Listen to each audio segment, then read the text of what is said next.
very much. Now, it's in the same light that the TRC Act has certain provisions. And sitting on this TRC, we have committed our oath. If we took our oath before those who came here and took the oath on the Bible and Quran to execute the mandate of the TRC Act. One part said that you must come and tell the truth and honor the law. When you swear on oath and you lie, they call it honor the law perjury. Perjury. That's true. And it's a criminal offense. And we have a magistrate, I understand he's sick.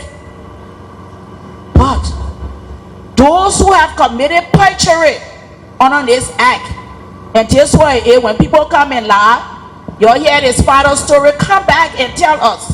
Thank you.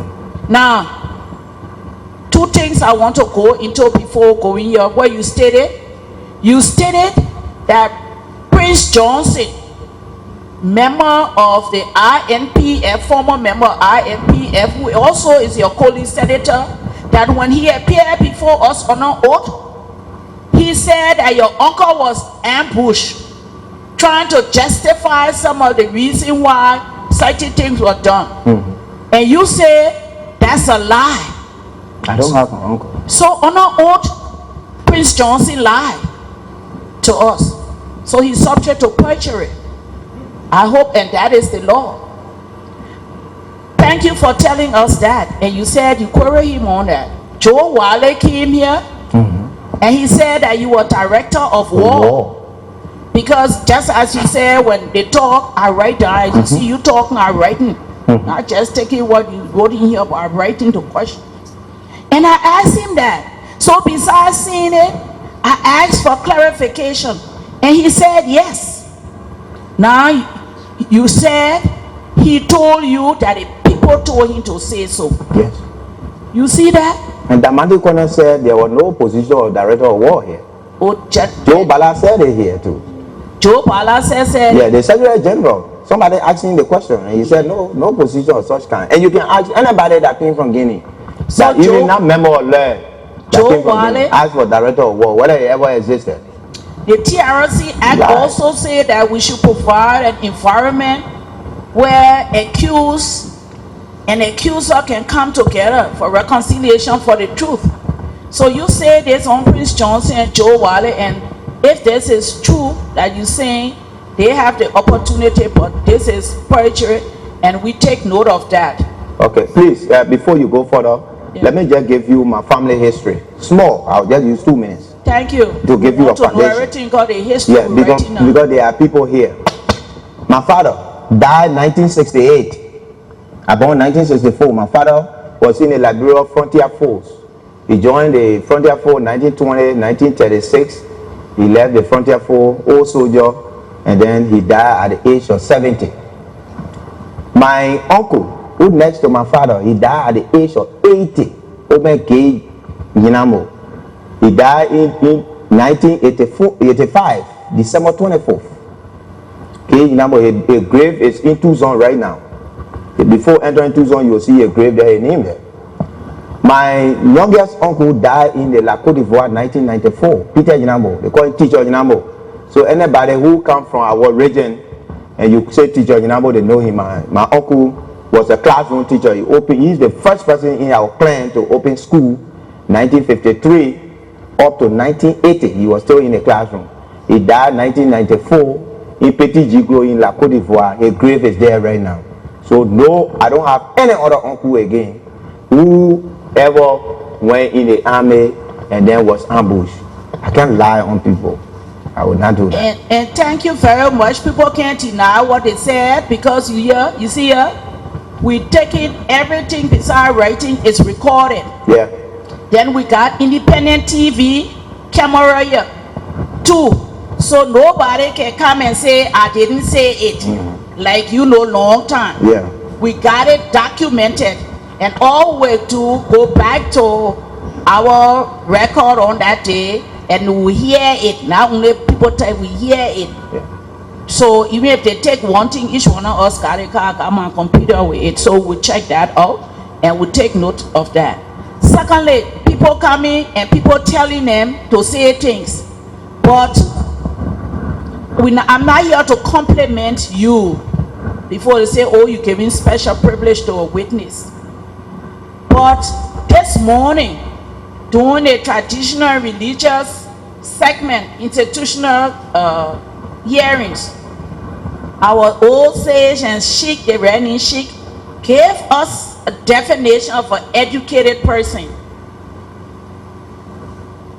First, if you get old enough, you live long enough, you become educated because you know through experience and wisdom. Yes.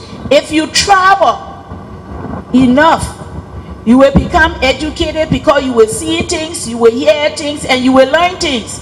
You become educated. And the book knowledge, what you read and go to school formally. Now, I've observed, and those who in radio land, because when they put it on the air, I said, coming, President Pro Tem or the Senate, I show everybody listening to hear us give it to you and you give it to someone else. But I can say, sitting here for those who didn't see you, you spoke extemporaneously. That the bookman talked there, but for the layman, you spoke with all the paper, although you wrote the paper, your 4-page paper, by observing you. You gave all the history, all those different dates, all those time, just talking. You talk about Kingstown, the war, all writing it down. That shows, from chic definition, we can wonder whether or not you're educated because you say you travel all over, you met with the cream de la cream, the knowledge people. You're 44 years old. But if you look at the age for which people live in this country and the gray hair, the experience, I can even consider you an old man now. Even you feel you young. Thank you. For the position you held is a young position. Yeah, thank you. And you went to school. You know, good thing you talk this. Because you say student of political science, but to those who thought that you just come by chance. Because many of the people who in government but before 2006 and prior, they held position because of faction, because of association, because of other reasons. And I categorize all of them as come by chance people. And maybe and by affiliation you got that controller job by being part of Lord, but you say how you got it. But you were qualified for that position because you went to school, you taught, you know the book, you know the figures, so you didn't just go there to maybe collect money, put it on your pocket. If you know how to do it, you know how to balance a book. So you will not come by chance, and you demonstrated it here because you spoke extemporaneously and with knowledge of our society, the coming, what happened. Another point you raised, for those who have been coming and looking for justification not to come or not to accept, as some said, they will not accept the decision of the TRC because their tribe not represented. You talk about tribe, who make up tribe and who make up government. But you were able to identify here that if they talk about crime, people not represented because they were part of the conflict. You sat here and you were brave enough to show all your association, affiliation, connection with us sitting here. But a little before you there is from Grand I'm coming to tell the people who didn't even hear you think. Almost see like commissioner. She's from Grand if you are not told you people. That's why sometimes Bishop say why you talk one time. Umosila was born in Grand Chile. She's a Grandian. Umosila went to school and graduated from AGM in Grand Chile. Or educated person who can speak and understand what we're doing. Umosila met you in Cottington College and graduated. So there's somebody now who more Grand Chile than some of the people who crossed the border after 1980 and identifying themselves to be Grand Chile. You see, so we got people here who can represent the interests of Grand Chile objectively. Yes, yes. And thank you for coming to recognize that and feel that you can sit identify her, and she has a right to recuse herself or not to ask you questions. She knows you very well. I can give you my dark shades, put it on. Don't look at your face and ask the question because you know you more than us. So, you talk about a chairman. I'm sure behind recruiter, and he looked, I don't know whether he played football to kick line. You identify. So nobody can say he was behind a house there, so that will give you privilege. You talk about Sheik. You talk about me, you knew me recently, but you had done your background check on me. Yes. To the extent to know my external and interior thing. I even work with Joe in the INA as an interim member of the Interim National Assembly. That, in fact, before that, I wrote the Constitution. One part I can clarify because, and it's true because you gave me a history on why, when Joe then became military people, why he wanted to become president. Yeah. Because it felt that if we just lead this thing, the people who come in now, the civilian people, will want to prosecute us. That's what we want to know when we say the root causes of the war, the conflict. We don't just want to say what happened, but we want to know and find out the reason why things happen.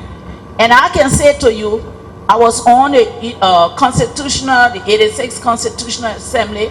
There's a provision in the transitional period that they made sure they put it there that those who serve in the PRC government, their action is something that people cannot question that.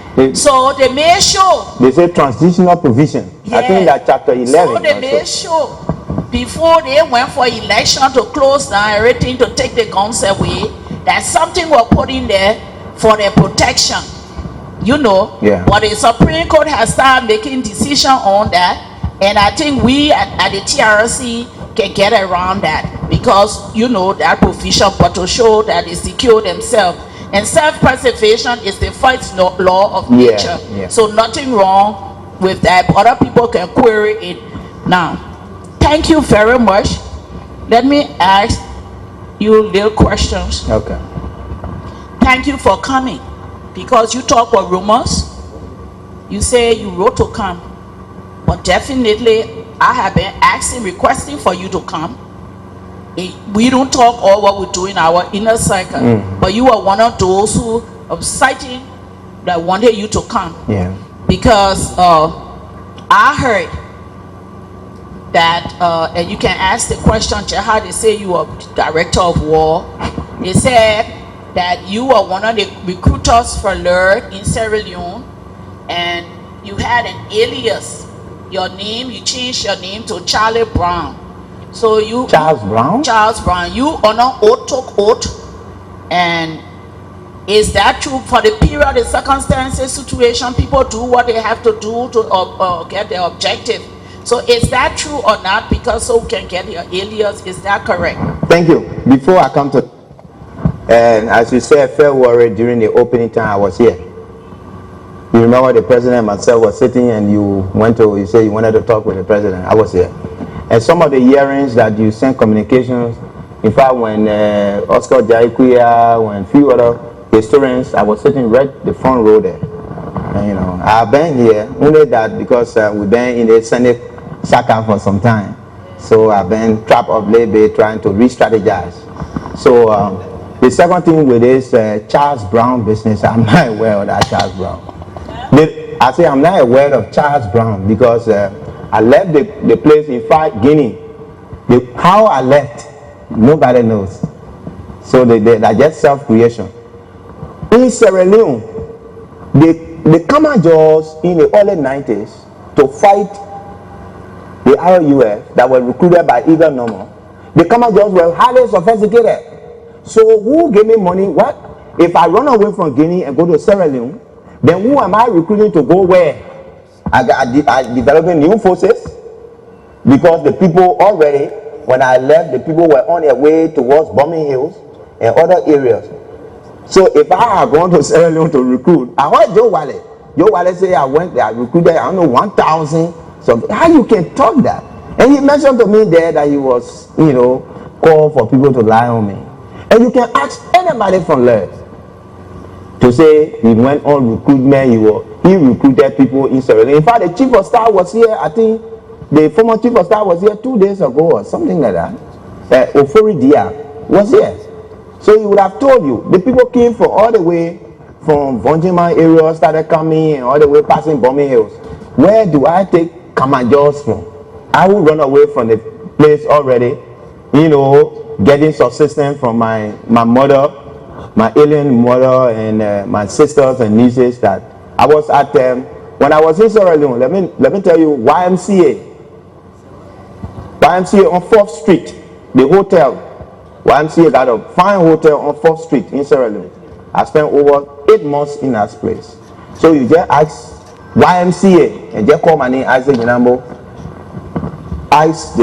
Anybody just do that connection, they will tell you that I was in Sierra Leone. Okay, you denied ever being having an alias Charlie Brown or Charlie Green, and was recruiting with American MSAG.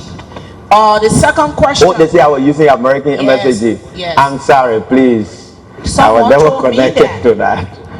And you, I can't lie on American people. Who told me that? And you know you in high office here. If that was a lie you told, I have brought it up. Can you confirm whether or not the Guinea government assisted LERD to repel NPFL from their soil, and in return Guinea also aided LERD in its fight against Taylor regime? Can you confirm that? I believe that you have the history on hand, and this history is very clear to you that NPFL entered Guinea. Charles Taylor forces entered Guinea and went as far as 30 miles away from Conakry. And Joe Wale and others were called by the Guinean authority to assist them to, in fact, the refugee camp, they have killed people in the refugee camp. The refugee camp, you know, as to Conakry, the distance is about 35-40 miles away from Conakry. So they pass by the way, the Sierra Leone way, and you know, and enter, and then Gegedu and other areas and took over. And then the Guinean government, you know, because called Joe Wale and others, you know, to help them in the process. And in fact, there where Chris Fale died. You know, Chris Fale, one time of the FPC, Chris Fale, he was with NCDDRR some time ago. He went to Belgium and he was sent for by Joe Wale, and then they went to Kisidu, there where they had a conflict with woman business and they killed him. So there where he died.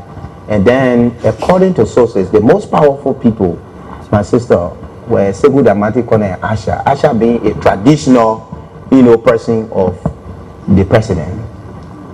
There were no time that they ever met the president to discuss arms issue, and they will call you and myself.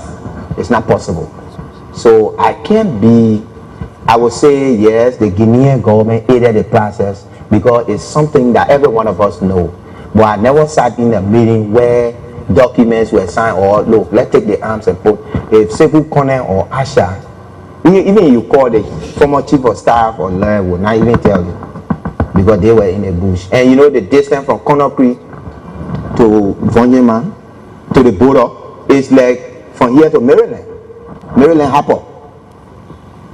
And the road is paved, so from here to Maryland is even shorter. Just from here to Tabou in Côte d'Ivoire, that's the distance.